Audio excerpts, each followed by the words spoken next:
Are pest control chemicals safe for kids and for pets? This is one of the main questions that we get asked, and it deserves a real answer, not don't worry about it. When it comes to pesticides, is this something you should really be worried about?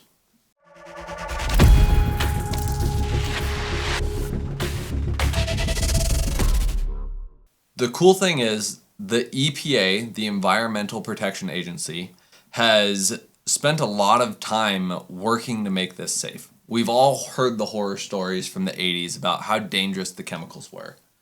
But nowadays, every chemical sold in the United States, whether it's a pesticide or a household cleaner, has a signal word on it.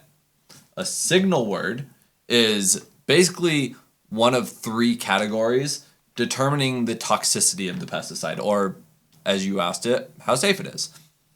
Yeah, and there's a very specific definition of so many grams per so many kilograms of body weight, but basically it's danger, warning, caution. Caution is if you want to get hurt, you have to try really, really hard.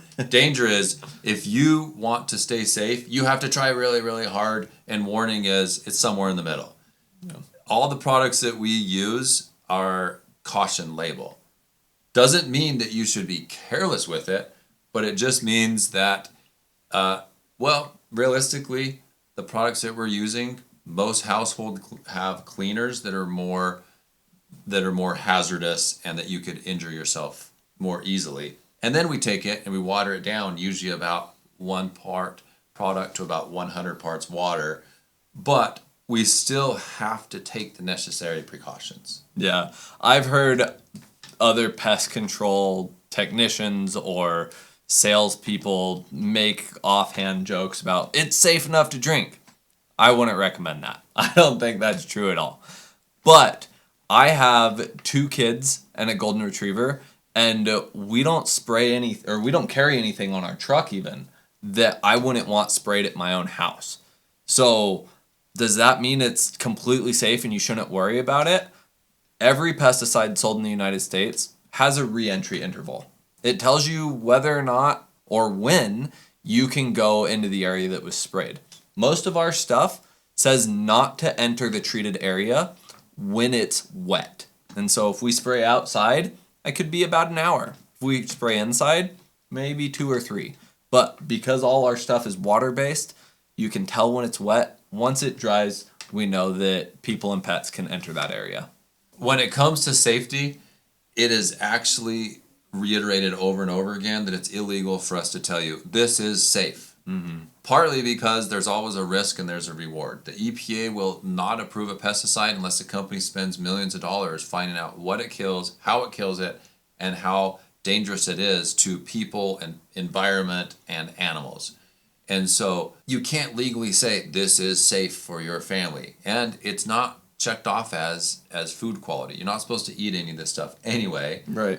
But not only that, you can't even tell everybody in the world, hey, it's safe for you to eat a peanut. That's right. Even if you could drink this stuff, not everybody can. Right. So yeah, it's illegal to say this is safe. But we can tell you this, we take a lot of caution to use products that are going to be very unlikely to cause damage to you, your animals, the bee population, the environment, if used appropriately. One of the things that you like that we learn a lot when we're renewing licenses is the risk equation. If you haven't already watched our video on toxicity, I recommend you go watch that now, at least after this video is over. But it's better than this video. Go watch it. This one doesn't matter. The risk equation is simply answering this question: is how much risk are we put at by the use of these pesticides? And the equation goes like this: risk equals toxicity times exposure. Brent already said that everything we carry is caution rated. So we carry low toxicity products. We do a lot of training internally and mandated by the state, and we follow all of the instructions that are on the labels of these products in order to limit exposure. So low toxicity, low exposure equals low risk. One of the things that's interesting in our training is you need to wash your hands, which seems obvious, but some of the most common ways that people get pesticide is it gets on their hands and then they go to the bathroom. Or it says you have to have a certain type of glove, a certain type of rubber, a certain type of plastic. And a lot of people think, oh, well, you know what? I'm going to be extra safe and I'm going to have cotton inside of my gloves. Well, that's going to increase the exposure because it's going to absorb the product into the cotton, and then you're going to have a lot more prolonged exposure. So you want to limit the toxicity as much as possible, as toxic as necessary to get the job done, no more toxic. And then we are going to limit for ourselves and you and the environment and your animals the exposure as much as possible. Exactly. One of the things that gets said a lot and asked a lot is, hey, I want that stuff that comes from the chrysanthemum flower. A lot of door-to-door salespeople will be like, our stuff is derived from the chrysanthemum flower. Well, like Wayne used to say, it comes from the chrysanthemum flower just as much as Country Time lemonade comes from lemonades. From lemons. From lemonades? Yeah. As much as, if you believe that, it's like Country Time lemonade coming from lemons. The truth is, there used to be a lot of products called pyrethrins that came from chrysanthemum extract and other such things. For a lot of reasons, they stopped using it. One is it became a lot more profitable to grow opioids in the Middle East instead of chrysanthemums. And so they did that. The other reason is pyrethrins, the pure chrysanthemum extract, is going to have a lot more likely side effects for people breathing and having respiratory issues. And it's not going to last very long.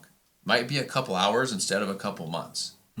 And so most of the products today are a man-made expression of a very similar chemical structure. It doesn't smell as strong. It lasts a lot longer. It's a lot less expensive, but it wasn't made by God. It was not made by nature. It was made by a man in a laboratory. And so even though scientifically you might say, oh, it's not dangerous, it was made by a man.